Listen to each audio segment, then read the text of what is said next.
An exciting episode, number 28 of the Keys Corner on tap. I'm Jeff Arnold. This is Kyle Houston. Playoff fever is in the air. The Keys, their magic number is down to 2. So that means you get 1 win and 1 Salem loss, 2 Keys wins or 2 Red Sox losses, and the Keys are postseason bound for the first time since 2011. I mean, what an exciting way to start the month of September with meaningful baseball. It's been a wild ride this season for the Keys. A lot of ups and downs, a little bit of a roller coaster, but they've been playing great baseball at the right time.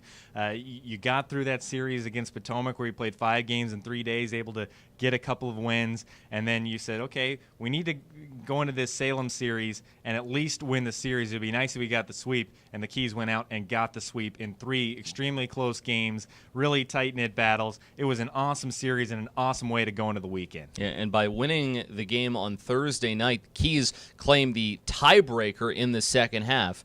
With the playoff procedures being what they are, whichever team has the better second half head-to-head would have the tiebreaker if the Keys and the Red Sox were to finish the season tied. So a big win on Thursday night, and a lot of credit goes to the bullpen. Yeah, it really does. I mean, the bullpen, especially on Thursday, was unbelievable. They went 5 1/3 scoreless innings. You had 4 different pitchers, and they all did their jobs. Romero gave up a run, but then Horacek came in, had to face a lefty Greger, gave up a double, then got the switch-hitting Sermo to strike out, and then Jay Flaw and Jeffrey Hernandez, who have pitched so well in the month of August, came in and shut things down. Got that insurance run for the offense, and right now you feel like if you have a 2-run lead going into that 7th, 8th, 9th inning, then the bullpen's going to shut it down. That's a great feeling to have. Yeah, and because the bullpen has been so good, like you mentioned, the Keys' record recently in games decided by 2 runs or less is pretty impressive. I mean, you go into the later stages of the ball game, and you feel like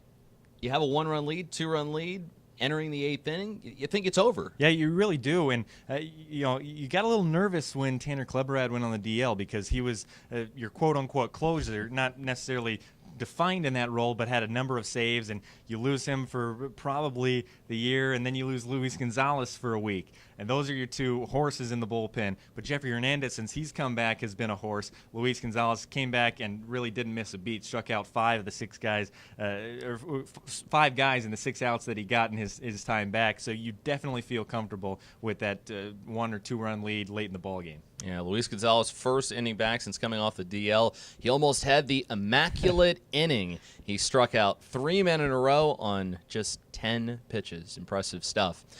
Great news for Adimar Rafaela on Thursday. He becomes the 2nd player in the 29-year history of the Keys to be named the Carolina League Most Valuable Player. Rafaela came out of nowhere. I mean, you start the season off. I mean, I remember our first conversation with Keith Bodie.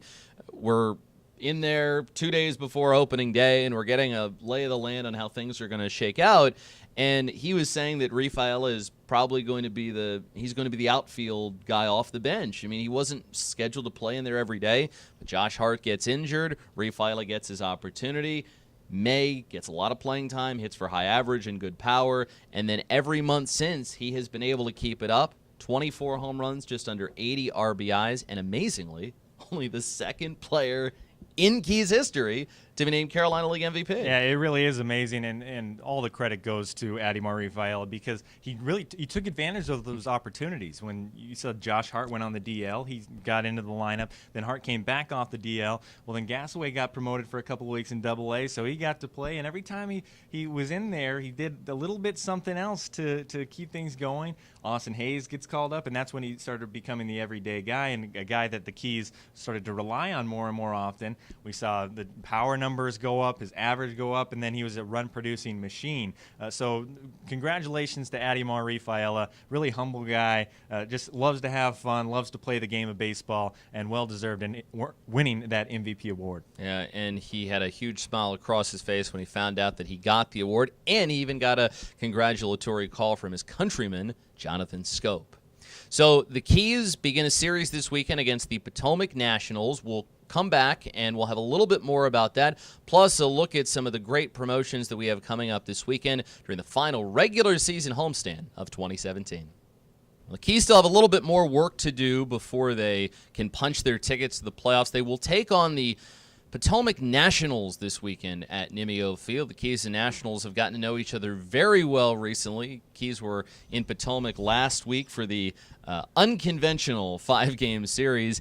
And even though the Keys scored just 6 total runs in 5 games and the offense was absent for the most part, Keys still managed to win 2 games, so I think that gives them a lot of confidence going into this weekend. Yeah, that really does. And you look at the pitching performance of Christian Alvarado in that first game, the complete game, 4-hit shutout in the 1-0 victory. And then in the second win that they got, Brian Gonzalez taking a no-hitter to the 5th inning, allowed his first hit with 2 outs in that 5th inning, then Jeffrey Hernandez shutting the door shut. I mean, in a series where you only score 6 runs in 5 games, you're not really looking at getting even those 2 wins. So for the Keys to do that, I think it does give them confidence going into a home series. And just like a lot of the series this year, this series has been dominated by the home teams, and the Keys have done really well against Potomac at Nimio Field. Yeah, the Keys are 7-3 against their Beltway rival in games played at their home ballpark. Nationals, Game 1, they'll start Yohan Baez.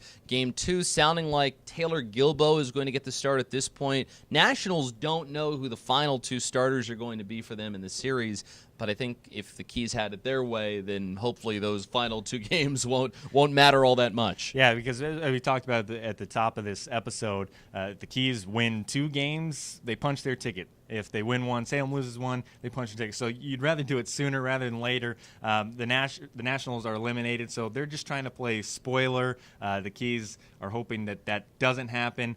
They need to do a little bit better against Baez than they did last time. He pitched very well. He's been pitching well as of late, but the Keys have definite momentum going into this series with the way that they played, getting those 2 wins against Potomac, but then this 3-game sweep of Salem. They're riding a high right now going into the weekend.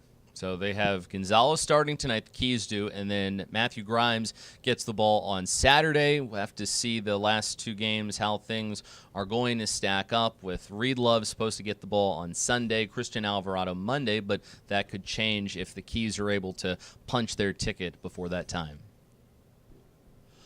Final weekend of the regular season at Nimio Field, and as always, a lot of fun stuff on tap. It all gets started with Art in the Park night. Yeah, the Keys have partnered with the Frederick Arts Council. The local artists have designed these awesome yellow jerseys with different symbols of the city of Frederick, so the Keys will be wearing that, and the jerseys will be auctioned off after the game. And the Keys have also, a number of players have designed these cool baseballs. We gave them some Sharpies to design whatever they want, gave them free reign to do it, and there's a lot of cool designs. Guys have used their college logos. Jay Flaw did this unbelievable bison, which I can't believe he did it by hand, but there's some really cool balls that they designed, so fans can get a taste of those as well. Besides Jay Flaw, was there anyone else who you really liked design-wise? Randolph Gasaway designed a very cool Orioles one. He had the O's symbol and the Oriole bird. I saw that one. Yeah, orange and black. He showed that. He goes, "This is the winner." I'm like, "Yeah, that's confidence." I think it might be, because it was unbelievable. So Art in the Park night on Friday. Make sure you get your baseballs and also get your jerseys, and then there's a fireworks presented by Northwestern Mutual. Saturday, the Keys will be wearing special jerseys again. You might remember that Home Improvement Night was in July, and the Keys were going to wear these Al Borland-themed jerseys. Well, the rain made sure that they were not going to get to wear them that night, so they will be wearing them on Saturday.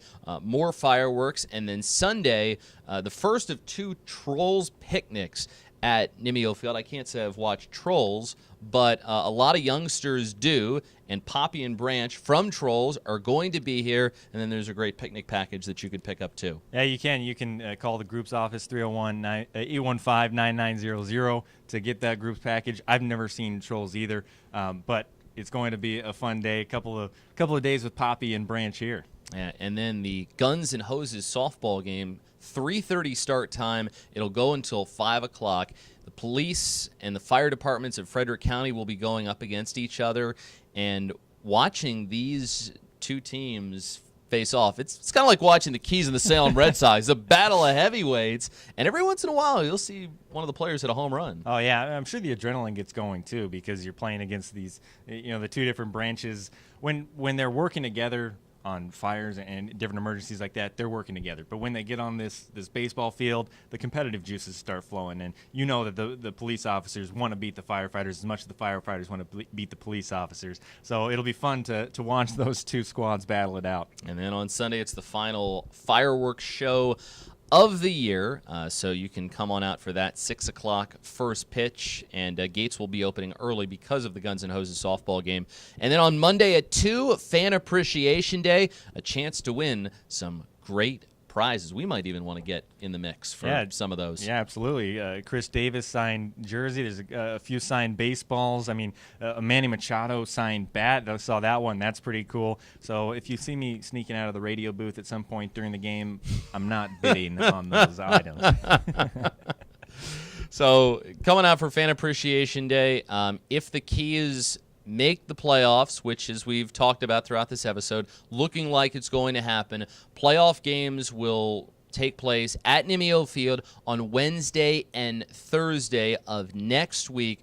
Both games will be 7 o'clock first pitches. The Keys' opponent, should they make it, would be the Lynchburg Hillcats. So they'd play 2 games in Frederick, and then they'd go to Lynchburg to play 3. Playoff tickets went on sale this morning at 10 o'clock. So if you want to get your playoff tickets, just visit the box office, call 301-815-9900, or you can go to frederickkeys.com for all your playoff needs. That'll do it for us today on the Keys Corner. Reminder, if you want to follow us on social media, you can like our Facebook page, follow us at Frederick Keys on Twitter and Instagram, hit up our Snapchat as well. And DeForest Garcia, the Keys promotions manager for kind of this playoff push, he threw a new hashtag out there, Locked In. I think we're going to have to employ that when we're sending out some of our Keys-related tweets. Oh, yeah, I absolutely love it. He came back one day, he goes, hey, I had this idea for a playoff hashtag, Locked In, and the K uses the K from the Keys logo. It's awesome. So we're hoping that the Keys will continue this playoff push and make it to the playoffs, which, like we said, looking like it'll happen. But if they do, we are locked in. Yeah, hashtag locked. I won't try. Hashtag locked in. You can follow him at K_Hughes on Twitter. He's also on Instagram. I don't take pictures of anything worthwhile. You can follow me on Twitter at Geoff on the Air. Look at the bar below, and remember, Geoff with a G. That'll do it for us on Keys Corner. He's Kyle. I'm Geoff.